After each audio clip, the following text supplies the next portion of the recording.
look at me being prepared for a video for the first time almost ever. It's exciting.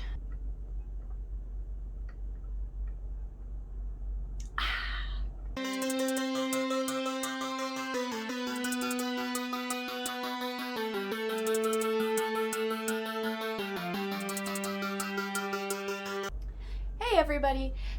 What day is it? Hey everybody, it's Friday. That means it's a get ready with me / spoiler talk day, and that's exactly what we're gonna do. So I've got my little makeups over here. I have my spoilers written down. I came prepared. You are so excited for how prepared I am today. I don't have a mirror yet, so we're using multiple makeup mirrors. Judge me all you want. But this is what we're doing. Also, I wanted to talk very briefly because I found this on Instagram almost on accident. I think on accident. You know how you can like explore other pictures and stuff, and mainly mine is like bookstagram stuff. Every once in a while it's makeup stuff, but mainly bookstagram. I saw a makeup removal video, I guess, on Instagram, and she used Vaseline. Blown away. Blown away. I used it myself. Blown away. Why would I ever use a makeup removal wipe ever again? Those hurt my eyes. I will be using Vaseline. I recommend it. It was delightful. We are gonna ride the struggle bus so hard today. Oh my god.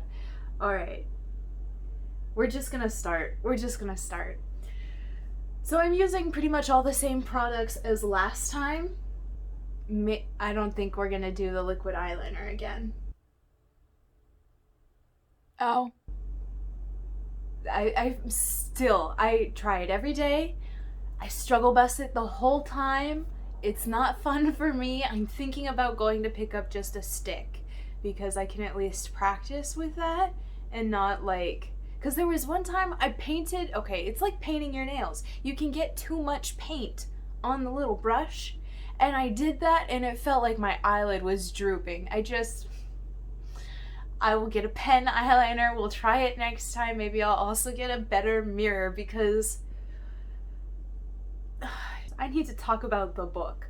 Okay, today we are spoiler talking Where'd You Go, Bernadette?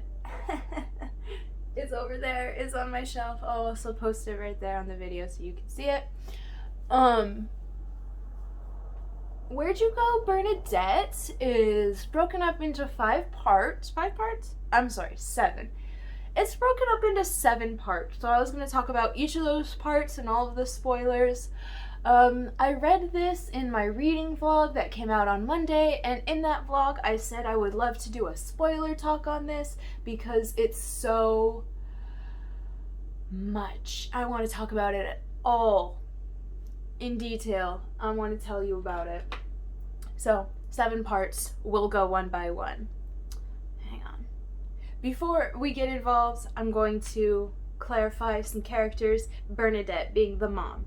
LG being her husband.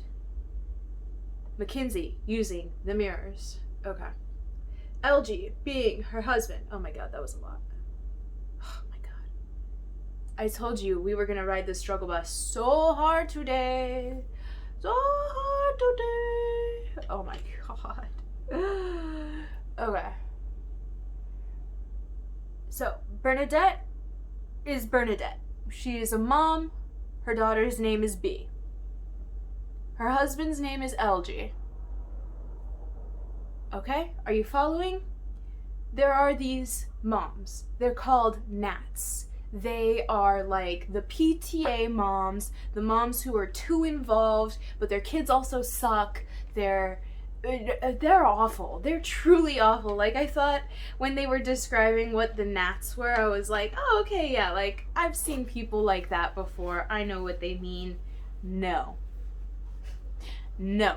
I have never met someone who has actively put themselves into my life as much as the Nats have put themselves into Bernadette's life. And that was crazy. So, okay. Part 1 introduces us to all of these characters. B, Bernadette, LG and the Nats. Part 1 is Nats galore though, because, so if you didn't watch my vlog, you should, but also, you should also know that the book is told from found notes, emails, documents, all these little things that B, Bernadette's daughter, could get her hands on, and it basically tells the story of Bernadette leading up to when she disappeared. That's the whole Where'd You Go, Bernadette? So it's B who has compiled all of these notes and documents. So she has them, we're reading them, it's her book, her magnum opus, it's delightful. So the point of view is a little skewed. There are some times where B will interject and she'll be like, okay, well, this is what the mom claimed happened, and this is what actually happened. Like the whole thing about the foot and running over the foot, her and Bernadette just drove off and they didn't want to talk to the lady, but she's like, oh, they broke my foot. So that was a catalyst for a lot of things. So there was a lot of like the main Nat villain and a lot of the cheater Nat. So we'll go with Nat villain and cheater Nat. Perfect. Because honestly, I don't remember the Nat villain's name, and I know the cheater's Nat name, cheater Nat's name is Sulin, but I don't want to give her a name. How dare that woman? So part 1 is Nats galore. We get so much of them, so much of this life, not even like her family life. We get some hints of her and LG being not really good, kind of having trust issues, and a hint of LG's emotional cheating already happening. So that's awful, and we really just get to see why Bernadette might want to leave in the first place. I mean, it wasn't even the worst thing that happened in the book, and the whole first part gave me reason to be like, yep, checking out, want to leave, don't want to be here anymore, sounds awful. So I did my BB cream, I did my contour, and then I curl my eyelashes, and now we'll do this. I'm wearing like this creamy shirt. What will it do? So definitely after reading part 1 did I realize I wanted to leave with Bernadette. And then part 2 comes, and it's just a giant old slap in the face, because we realize that Bernadette was an artist, and they called her an architect, but she was really more of a designer in that sense. She started using recycled materials for the first time. She was really innovative. So yeah, she was an architect, but she was more like designer, really an artist. So she has this house that she is working on, and she is really trying to build it and make it like a recycled material dream house, and she's thriving, she's doing it, she's loving it, and then all of a sudden this awful man comes and moves in and is like, I'm more important than you, and I don't really like you, so I'm gonna make your life a living hell. And he does, and it's awful. And so she fights back because he's fighting. So what do you do when someone starts to fight you? You fight back. And she's blamed. She's blamed for it by everyone in the architectural community and her husband. She has to mourn the loss of her project, but also she thought she was just selling it to someone. No, she accidentally sold it to the guy who lived next door, who was making her life a living hell, and he destroyed it. He bulldozed it. This house that she had been working on for years. And she was destroyed. It was her first baby, and he just killed it. And no one really understood that. They really didn't put 2 and 2 together that Bernadette literally just lost her first child, and then went on to have a series of miscarriages, and everyone was just like, you need to get over it. And that was a really hard thing to read as well, because not only is it like this poor woman, this poor artist, she's trying in a man's world, trying to make it through, and everyone's just like, you're being too emotional. Like, that's the only thing they ever had to say about women. So, part 2 was really rough. Loved it, loved the backstory. But it was rough because then we're also getting, that is the very first hints of her husband starting to want to put her in a mental home against her will for no real reason aside from the fact that he doesn't understand her grief and hasn't really been giving her the time to feel it and hasn't been giving her the emotional support that she needed to get through it.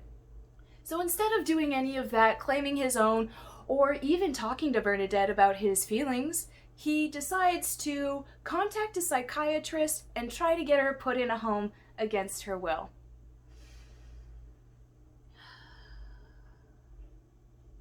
Where do you go, Bernadette? Take me with you, Bernadette. And then we move on to part 3. And part 3 is particularly horrible because her husband knows that she doesn't get along with these women that go to school. He doesn't care to understand why, and he doesn't really care to be on her side about it at all. But he knows. And he really gives her a hard time about it, about not getting along with them, about being herself, really. I don't know, like, he's just looking for reasons to blame her for something. And, like, yeah, not everyone is hunky-dory all the time, but maybe you should. You're her husband. You're her husband. It was sad. It was freaking sad. So not only is LG emotionally cheating at this point in part 3, but he is also really putting distance between him and Bernadette. Like I said, there's the date where they're on a date, but all he's doing is trying to pick a fight with her. And every other moment where he's not at work and not consumed with what's going on at work, he's basically being, like, super mean to Bernadette, like, trying to pick fights, trying to get her to confess that she's mentally unstable, because that's the thing. He really truly thinks that for whatever reason she is mentally unstable. It really doesn't make sense to me at all in the book, and maybe if I look, I mean, I don't know, it just doesn't make sense at all why he thinks she's mentally unstable. I mean, to me, she seems fine. She's taking care of herself. She's taking care of B. Everyone is fine. So what if she doesn't cook? So what if she's not social? And so what if she doesn't like the next door neighbor who's a bitch? Like, I don't really understand where LG made the leap from my wife doesn't like people to my wife is mentally unstable. Like, nowhere once did I think that she was maybe even agoraphobic, because let's see how this works. I'm going with, okay, I haven't really been telling you what I've been doing. So I went with retrograde. Can you see? I went with retrograde. And then I went with celestial. And then now we're gonna go with harp on the corner of my eyes, okay? That's what we're doing. I am also not sure if it's part 3 or part 4 where the FBI agent comes in and we realize that the internet assistant that Bernadette has been using was like Russian hackers or something. And, you know, that was the part where I was like, okay, I kind of figured something like that was gonna happen because, you know, no one just works for, like, I think it was 75 cents an hour. Like, that's not something that happens. So, we pretty much knew something like that was going down, but the fact that LG brought in a random to be like, yeah, come here and listen to all of this stuff that's going on, deeply personal stuff that's going on in my family life, and then I want you to tell me what to do about my wife. Like, I just really couldn't. It was bad. It was really bad. LG's cheating in this. If cheating is a big trigger for you, maybe don't read this book. What do you guys think? Pretty good? And then when we officially moved into part 4, I was officially ready for Bernadette to just leave, and I wanted to go with her. I hated it. Her life was falling apart. Her husband was emotionally cheating consistently. And then I'm pretty sure it was at this point where we find out he actually cheated. And it's just like, how can you be trying to put your wife away in a mental facility against her will with no good evidence while you are literally cheating on her? I was blown away at the craziness that was happening. It was insanity. Absolute insanity. So he calls down the psychiatrist, they do an intervention, he brings the cheating gnat. Literally the night after he cheats on Bernadette with that gnat is the intervention. And Bernadette's like, you have panties sticking out of your jeans. I was thrown. I was absolutely done. I hated it. Not like it was a bad book, not like it was awful, not like anything else. The writing was astounding. I was zooming through it. There was a lot of the time when the cheating gnat, it was her perspective. She would do things like discuss a lot of like the description and where they're at and what the breeze is like, and I don't care what the breeze is like. You are a cheater and you're a bad person. I don't want to hear your side of the story, and I don't really want you to have a good day. I just don't. Part 5 is basically where everything culminates. So not only do we figure out exactly how, when, and why, I mean, not even why. There is no good excuse here, LG. If you are upset, if you don't like your relationship, dip. Don't cheat on your wife. Bad move. Unforgiven. But we figure out exactly when and how the cheating took place. We figure out that Su-Lin is in fact pregnant. We did at this point, which was amazing, the main villain Nat at some point realized that Bernadette was going to be locked up away from her daughter because of the lies that she had told. Remember how she claimed that Bernadette ran over her foot? So that was pretty much the catalyst that told LG, my wife is crazy. I'm not going to confront her or believe her side of the story. I'm going to believe some random woman's side of the story. And he didn't even hear it exactly from the villain Nat. He heard it secondhand. He heard all of this gossip and was like, yep, that's the truth. Not going to consult my wife. That's the truth. Absolute insanity to me. Okay, oh wait.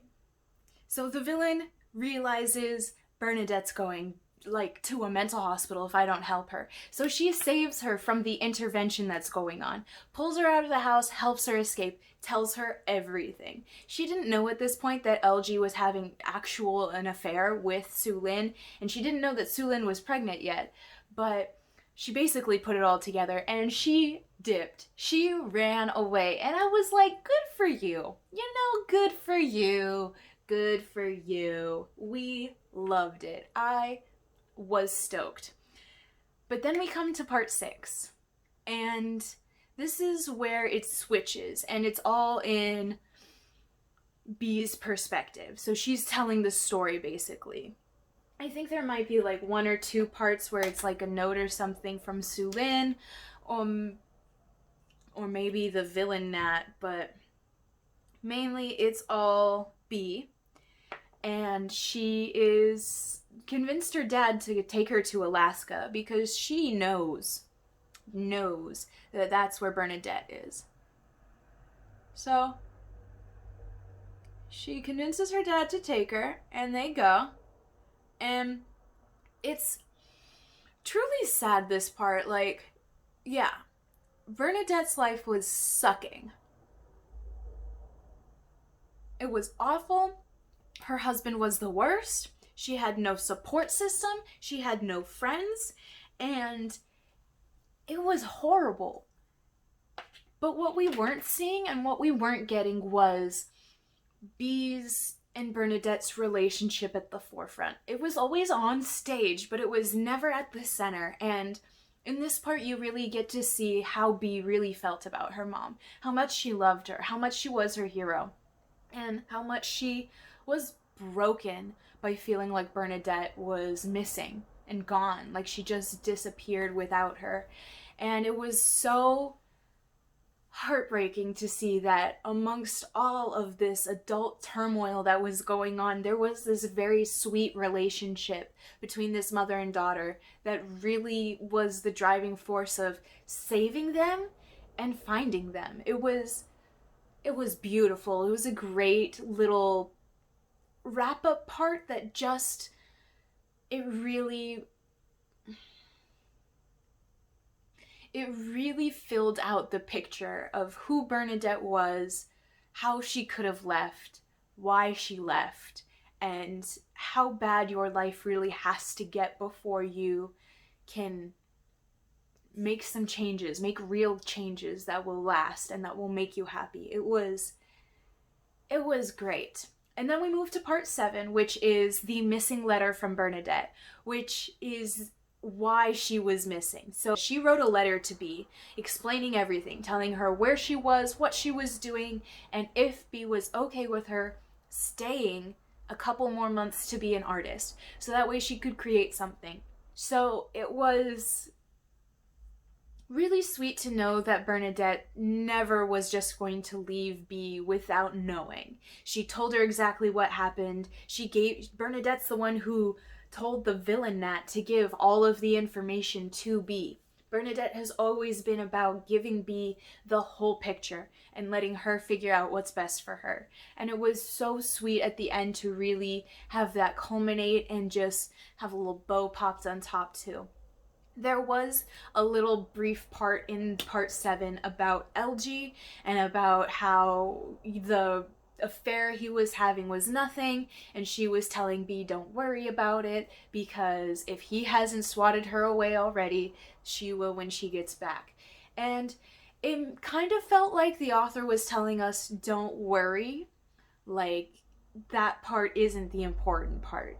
And while I can appreciate that, it didn't feel that way from the beginning of the book. Like, the whole book was like, let's show LG emotionally cheating, then actually physically cheating, and being controlling. Also, there was a lot of LG's character that was just like, what is happening?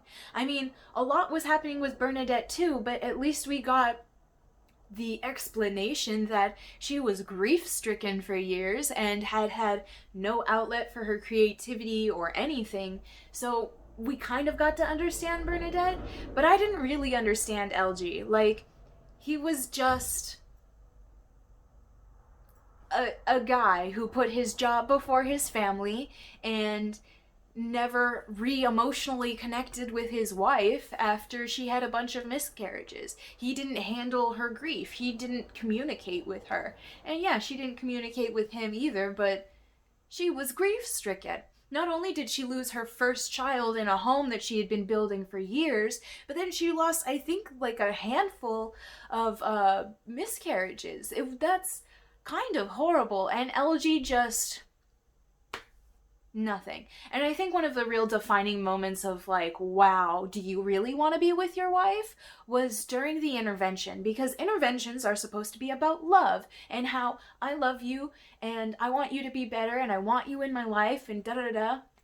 But in his, he didn't say he loved her once. He didn't say anything about loving her or caring about her. All he did was berate her and put her down and tell her how awful she was, and all in front of the woman he was having an affair with her on. Like, it was probably the most insane situation I had ever read about, and that's why we did this spoiler talk, because I had to tell someone how crazy it was. I need to talk to you more. Have you watched the movie? After all that happened between LG and Bernadette, I don't know if I could watch the movie, because that's just it's too much. I'm not down. I'm too emotionally affected by books, let alone movies. Whatever. Okay. Did I finish? I think I finished my look a long time ago. This is the look. Here we are. Okay, there's the look. I got ready. You were with me, and we did a spoiler talk. I loved it. I'm so glad we got to talk about Where'd You Go, Bernadette. I'm so glad that this is going to be coming out on the same week as the vlog, so you guys got to see me read it and then spoiler talk it. So let me know if you've read it already in the comments, watched the movie, what did you think, what should I read next, what's going to blow my mind next? Let me know. I hope you guys really liked this video. I hope you had a great week. This is going up on Friday, so I will see you on Monday. Have a wonderful weekend, and I'll see you then. Bye!